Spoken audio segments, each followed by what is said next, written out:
audiomicro.com. السلام عليكم ورحمة الله وبركاته. ده أول فيديو ليا على قناتي الخاصة على اليوتيوب، وسامح كمال فلوجز. والقناة إن شاء الله هتتكلم عن يومياتي هنا في البرازيل، وخصوصا ان انا ما شفتش مصريين كتير عاملين فلوجات هنا في البرازيل او مقيمين هنا في البرازيل عاملين فلوجات. فان شاء الله انا عامل القناة ديت هتبقى عبارة عن يوميات خاصة، يومياتي هنا في البرازيل. هتكلم فيها عن كل حاجة عن البرازيل وعن الحياة، سواء كان شغل، العمل، الحياة الخاصة، ازاي تسافر، الاوراق، كل حاجة خاصة بالبرازيل والحياة هنا. لان انا ما شفتش ناس كتير بتتكلم عن البرازيل. ويعني كل المعروف عن البرازيل انها اشهر بلد في العالم في صناعة البن. البرازيلي ده مشهور في كل الدول العربية، والكورة بس. لكن غير كده محدش يعرف اي حاجة عن البرازيل. فانا حبيت اتكلم عن البرازيل بشكل عام، كل حاجة فيها. تمام.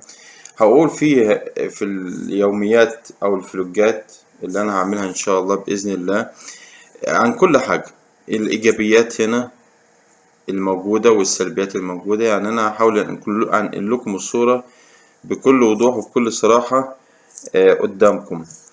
لان انا بشوف ناس كتير اللي بيسافروا برا ما بينقلوش غير الصورة الجميلة وبس.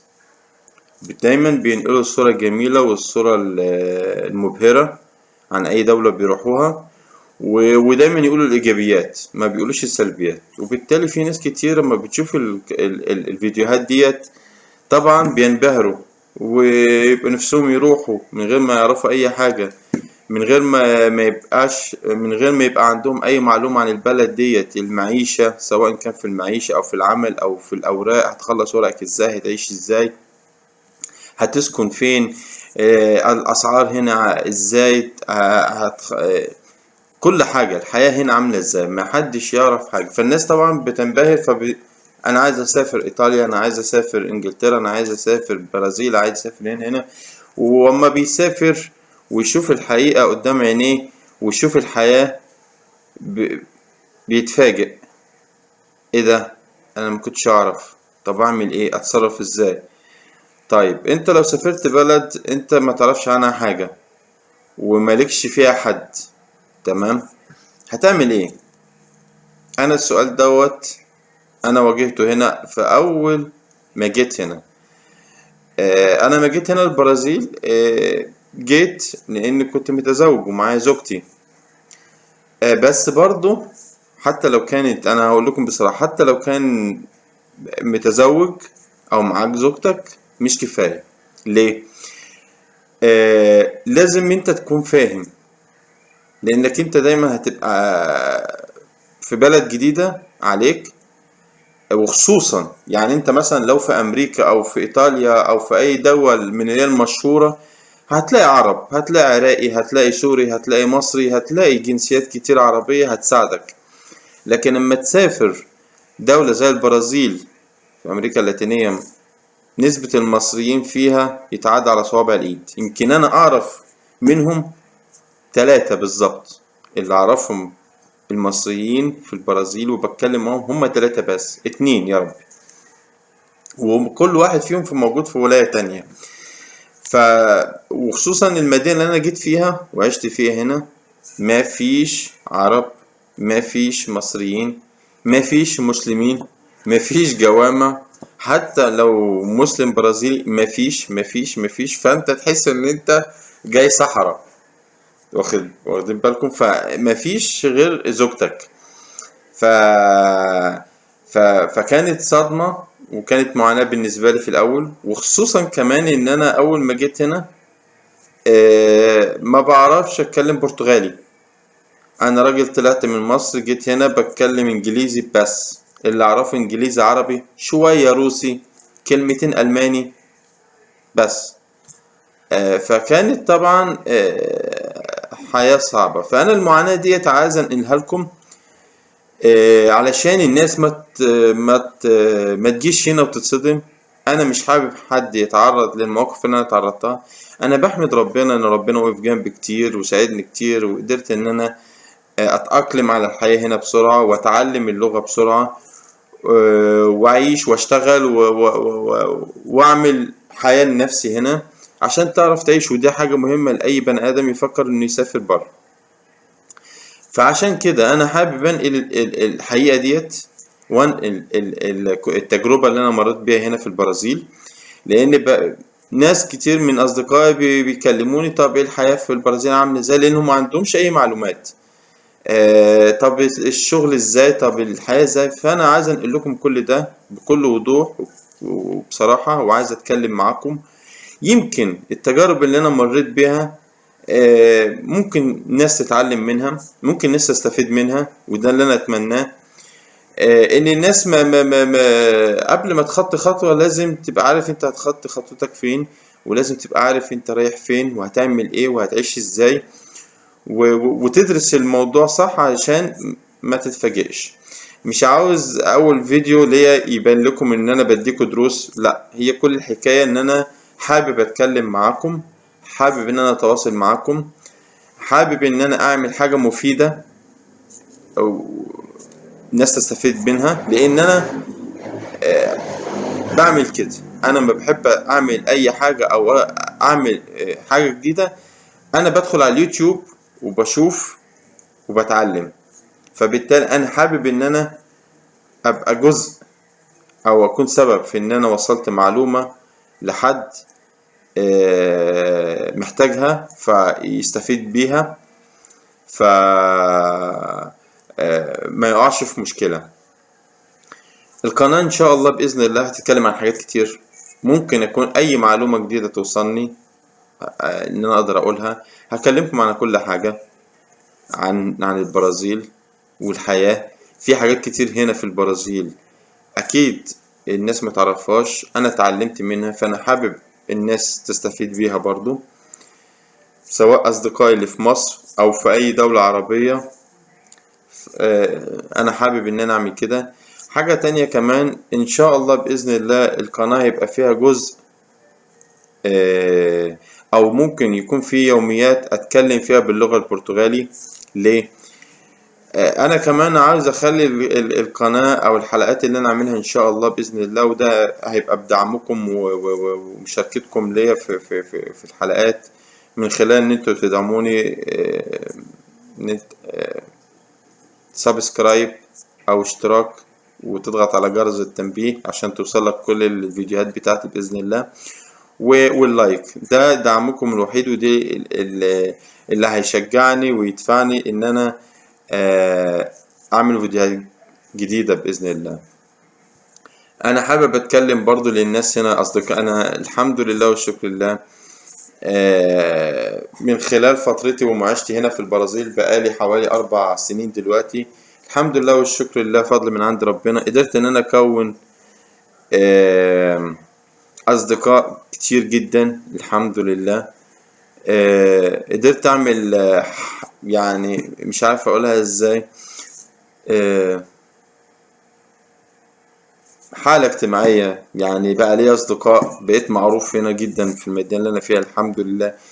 يمكن لقيت نفسي بقيت معروف هنا في البرازيل أكتر ما كنت معروف في مصر. يعني في مصر كان أهلي أصدقائي قليلين جدا اللي كانوا يعرفوني، لكن هنا الحمد لله والشكر لله، لأن أنا المصري العربي المسلم الوحيد اللي موجود في المدينة اللي أنا فيها. فالكل بيبص لي دايما انسان جاي من دولة محدش يعرف عنها حاجة، مصر. يعني هنا البرازيليين ما يعرفوش اي حاجة عن مصر خالص. تمام. ساعات بتيجي روبورتاج في القنوات هنا، بتبقى مدته ساعة 30 دقيقة، بيتكلموا على الأهرامات، أبو الهول، الأقصر، أسوان بس. في بعض البرامج انا بشوفها في الاخبار بينقلوا كلام مش مظبوط عن مصر او عن العرب بشكل عام.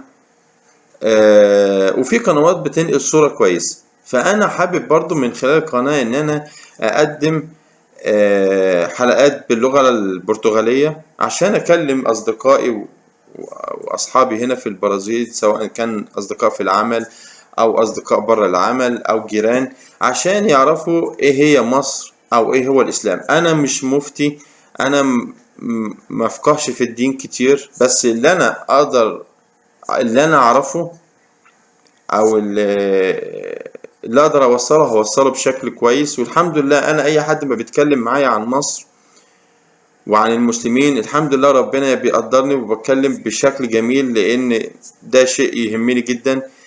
واكيد هتشوفوا دوت في فيديوهات ليا. كنت مدعو في مدرسة اطفال، وكانوا بيسألوني الحياة في مصر والتعليم واللبس والعمل وكل حاجة. فالحمد لله قدرت اتكلم معاهم بشكل كويس، وخليتهم بقى الناس دايما عندهم، الاطفال الصغيرين عندهم شغف ايه هي مصر، وبقى يدخلوا، وان الاطفال بقى يجوا الشغل ويقولوا لي احنا دخلنا وشفنا وبتاع، ومصر فيها حاجات جميله احنا ما كناش نعرفها.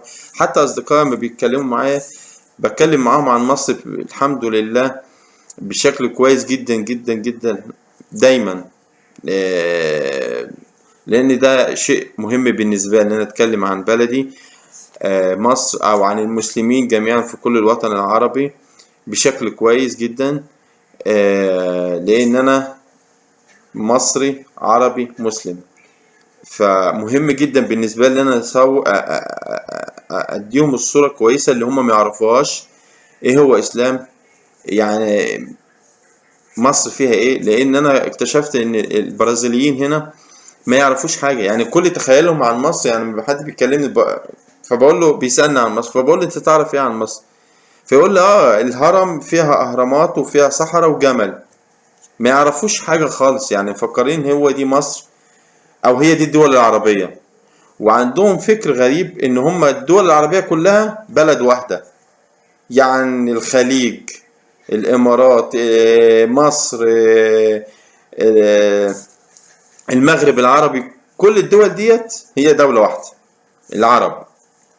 فده يدل على الجهل. انا اسف ان انا بقول اللفظ ده، بس لان هم ما عندهمش البرازيليين ما عندهمش انفتاح عن العالم الخارجي، ما يعرفوش اي حاجة عن الدول الخارجية او العربية او مصر او ما يعرفوش اي حاجة. فانا حابب ان انا في ايام هتكلم فيها، حلقات هتكلم فيها باللغة البرتغالية، احاول اوصل لهم صورة كويسة واحاول اتكلم معاهم. لان انا بعض الاوقات بتيجي اخبار وحشة في قنوات، حصل مشكلة في بلد عربي معينة بتاع، فالناس بتيجي تتكلم معايا مفكرة ان هي دي بلدي. حصلت مشكلة في ليبيا فبييجوا يتكلموا معايا، فبقعد اشرح لهم يا جماعة ده الموضوع كذا كذا كذا كذا، او في العراق او في مصر او في اي دولة عربية شقيقة. فان شاء الله هتكلم باللغة البرتغالية، وهحاول اخلي الناس الترجمة تحت عشان تشوفوا انا كنت بقول ايه. اتمنى دعمكم ليا في القناة، واتمنى القناة تعجبكم وتستفيدوا منها، وحاول ان انا اوصل اي معلومة كويسة الناس تستفيد بيها. انا نسيت ان انا اعرفكم بنفسي. انا اسمي سامح كمال، مصري مقيم في البرازيل من 4 سنين، ومتزوج، وبشتغل هنا الحمد لله. ان شاء الله باذن الله اعرفكم كل حاجة عني، واتمنى دعمكم، واتمنى مشاركتكم ليا، واتمنى ان تضيفوا تعليقاتكم. اي حد عايز يعرف اي حاجة عن البرازيل، او حابب ان يجي البرازيل، عايز يخلص ورق، هيعمل حاجة سواء كان ورق زواج او ورق عمل او ورق اقامة، اتمنى انه يبعت لي على الخاص، ويبعت لي رسالة، او يكتب لي تعليق، وانا ان شاء الله هرد عليه واحاول افيده باي شكل من الاشكال. او ان كان حابب ان هو يتواصل معايا ان شاء الله هسيب رقم تليفوني وروابط الصفحات بتاعتي، ان كان على الفيسبوك او على الانستجرام او على تويتر. أو على جوجل بلس، هي موجودة على القناة عندي. أتمنى لكم كل خير لكل إخواتي وإخواني العرب في كل الدول العربية وفي مصر.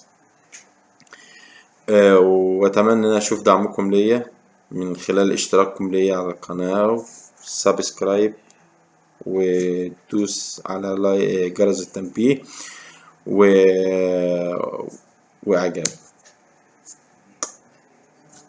تصبحوا على خير.